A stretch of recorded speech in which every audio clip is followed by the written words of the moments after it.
ಧರ್ಮ ಯುದ್ಧ ವಿಚಾರಕ್ಕೆ ಬರೋಣ.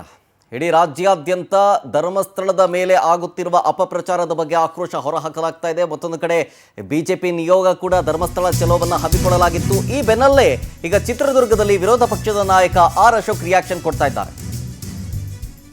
ಧರ್ಮಸ್ಥಳ ವಿಚಾರದಲ್ಲಿ ಸಿಎಂ ಹಿಂದೆ ಟಿಪ್ಪು ಗ್ಯಾಂಗ್ ಇದೆ. ಯಾವನೋ ಒಬ್ಬ ಅನಾಮಿಕ ಕೊಟ್ಟ ದೂರಿನಿಂದ ದೊಡ್ಡದು ಮಾಡಿದ್ದಾರೆ. ಇದನ್ನ ಮುಸುಕುದಾರಿಗೆ ಯಾರೋ ಹಣ ಕೊಟ್ಟು ಕರ್ಕೊಂಡು ಬಂದಿರೋ ಹಾಗೆ ಕಾಣಿಸ್ತಾ ಇದೆ. ಯೂಟ್ಯೂಬರ್ ಯಾರೋ ಸಮೀರ್, ಆತನೂ ಕೂಡ ಟಿಪ್ಪು ಗ್ಯಾಂಗ್ ಅಂತ ಆರ್ ಅಶೋಕ್ ಹೇಳ್ತಾ ಇದ್ದಾರೆ.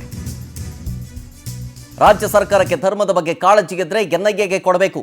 ಷಡ್ಯಂತ್ರಕ್ಕೆ ಪ್ರೇರಣೆ ಕೊಟ್ಟವರು ಯಾರು, ಅದು ಬಯಲಾಗಬೇಕು. ಈ ತಂಡ ಯಾವ್ಯಾವ ದೇವಸ್ಥಾನಕ್ಕೆ ಸಂಚು ರೂಪಿಸಿದೆ ಅನ್ನೋದು ಗೊತ್ತಾಗಬೇಕು ಅಂತಂದ್ರು ಆರ್ ಅಶೋಕ್.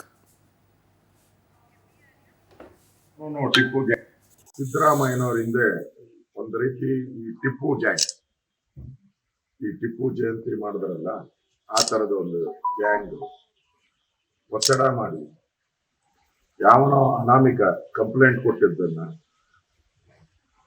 ತಗೊಂಡು ಅದನ್ನ ದೊಡ್ಡ ರೀತಿ, ಅಂದ್ರೆ ಧರ್ಮಸ್ಥಳದಲ್ಲಿ ಏನೋ ನೂರಾರು ಅತ್ಯಾಚಾರಗಳಾಗಿದೆ, ನೂರಾರು ಕೊಲೆಗಳಾಗುತ್ತಿದೆ, ಇಡೀ ಧರ್ಮಸ್ಥಳನೇ ಅದರಲ್ಲಿ ಭಾಗಿಯಾಗಿದೆ, ಧರ್ಮಸ್ಥಳದ ವೀರೇಂದ್ರ ಹೆಗ್ಗಡೆನೇ ಇದೆಲ್ಲ ಮಾಡ್ತಾ ಇದ್ದಾರೆ ಅಂತೇಳಿ ಬಿಂಬಿತ ಮಾಡುವಂತ ಷಡ್ಯಂತ್ರ ನಡೆದಿತ್ತು.